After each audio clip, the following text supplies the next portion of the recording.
গণভোটে ভোট দিয়েছেন 7,76,95,023 জন ভোটার। এর মধ্যে 4,82,660,000 জন হ্যাঁ ভোট দিয়েছেন, না ভোট দিয়েছেন 2,20,71,726 জন ভোটার।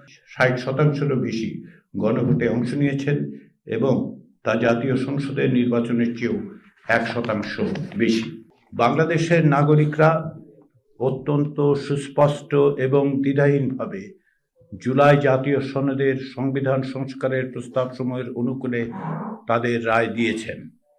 এই রায় থেকে এটা স্পষ্ট যে বাংলাদেশের নাগরিকদের বৃহদাংশ আর পুরনো ব্যবস্থায় ফিরে যেতে বা স্থিতাবস্থা বহাল রাখতে চান না।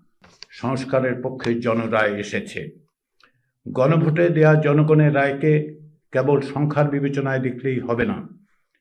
জনগণের এই রায় হচ্ছে 2024 সালের জুলাই আগস্টের গণ অভ্যুত্থানে যারা প্রাণ দিয়েছেন, যারা আহত হয়েছেন, যারা অকুত ভয়ে লড়াই করেছেন, তারা আমাদের ওপর যে দায়িত্ব অর্পণ করেছেন তার স্বীকৃতি।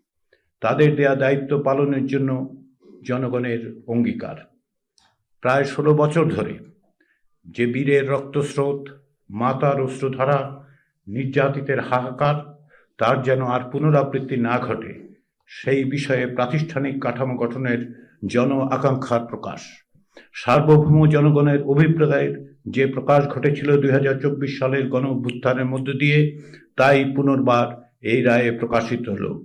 আমাদের এই বিষয়গুলো বিস্তৃত হবার সুযোগ নেই।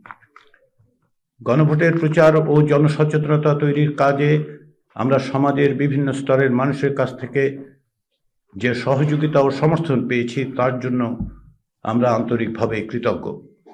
রাজনৈতিক দলসমূহ, প্রশাসনের কর্মকর্তা ও কর্মচারীবৃন্দ, জনসমাজ বা সিভিল সোসাইটির সদস্য ও গ্রামাঞ্চলের বেসরকারি উন্নয়ন সংস্থাগুলো প্রচারের কাজে ব্যাপকভাবে সাহায্য করেছেন।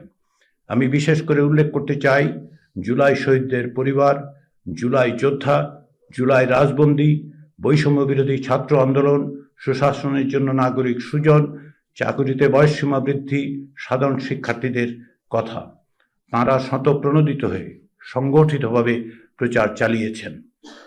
আমাদের দফতরের কর্মচারী ও কর্মকর্তারা অত্যন্ত নিষ্ঠার সঙ্গে অকুণ্ঠ চিত্তে অতিরিক্ত সময় এবং শ্রম দিয়েছেন। এর পাশাপাশি ব্যক্তিগত উদ্যোগে অফলাইনে অনলাইনে অসংখ্য মানুষ প্রচার চালিয়েছেন। তাদের সকলের কাছে আমরা আন্তরিকভাবে কৃতজ্ঞ।